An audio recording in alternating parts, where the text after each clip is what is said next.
శివ అని నా close friend లవ్లో పడి పెళ్లి చేసుకున్నాడు. కాలేజీలో వాడు గ్రీకు వీరుడు, మ్యారేజ్ కాకముందు రాకుమారుడు.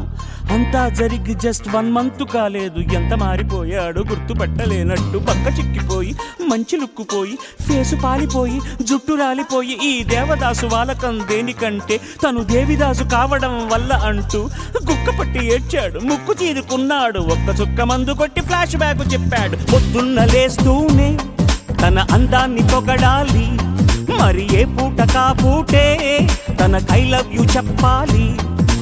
ఏం కోరినా తక్షణం తీర్చాలిరా వరం, భక్తి సామైందిరా కాపురం, పెళ్లి క్షమించరాని నేరం. Don't marry, hey be happy. Don't marry, hey be happy. Don't marry.